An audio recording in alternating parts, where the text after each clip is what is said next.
Bonjour. Aujourd'hui, pour ma minute judiciaire, je vais revenir sur une affaire dont je vous ai déjà parlé à plusieurs reprises.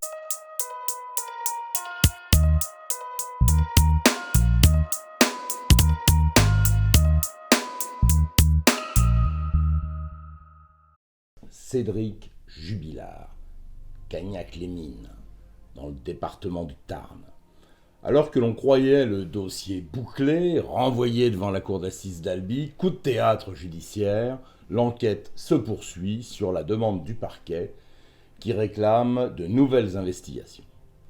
Jeudi dernier, la cour d'appel de Toulouse a fait droit à la requête du parquet. Les deux femmes juges d'instruction qui pensaient en avoir terminé avec Jubilard, dossier qu'elles gèrent depuis le mois de décembre 2020, vont devoir relancer d'autres pistes. Alors pourquoi cette réouverture d'enquête qui va amener donc de nouvelles investigations? Depuis la disparition de Delphine, la nuit du 15 au 16 décembre 2020, Cédric Jubilard est le suspect numéro 1. Plusieurs éléments amènent les gendarmes à le soupçonner. Je ne vais pas ici refaire le déroulement des investigations, mais pour résumer, il y a bien sûr des charges qui pèsent sur lui, mais on n'a jamais retrouvé le corps de cette malheureuse jeune femme. Des indices graves et concordants, selon l'expression consacrée, qui convergent vers Cédric Jubilard.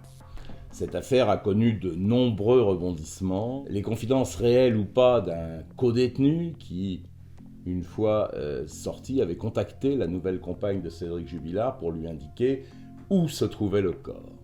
6 mois après la disparition de la jeune femme, son compagnon Cédric Jubilard a été mis en examen et placé en détention le 18 juin 2021. Alors que l'on apercevait le bout de ce tunnel judiciaire un peu particulier, que les juges avaient clôturé leur dossier le 21 novembre 2023, on n'attendait plus que la date du procès dont l'issue est incertaine. On ne peut pas dire que ce dossier, que ça tienne à la colle forte, comme vous. Même s'il y a des charges contre Cédric Jubilard, ça ne tient pas à la colle forte. Coup de théâtre, un homme se présente à la gendarmerie le 19 décembre dernier, affirmant avoir des révélations à faire sur le dossier. Mieux, il prétend savoir où se trouve le corps de Delphine.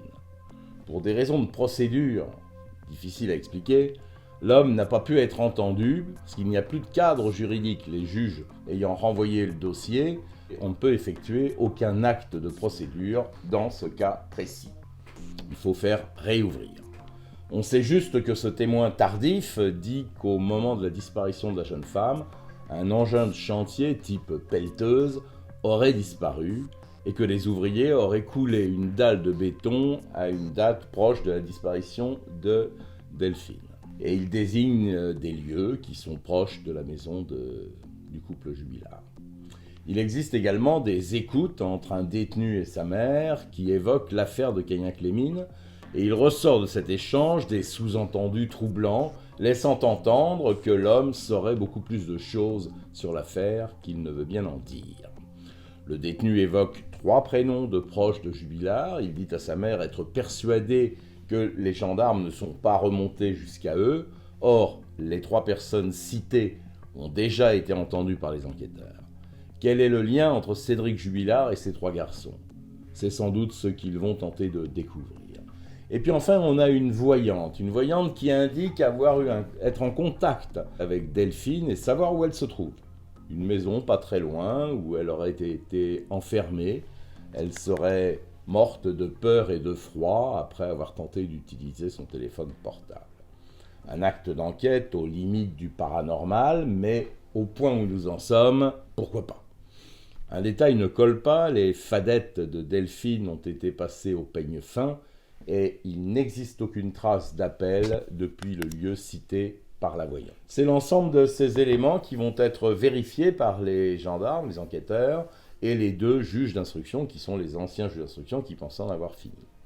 La cour d'appel a cependant fixé la date du 4 avril comme une date butoir pour procéder à l'ensemble des vérifications et des investigations.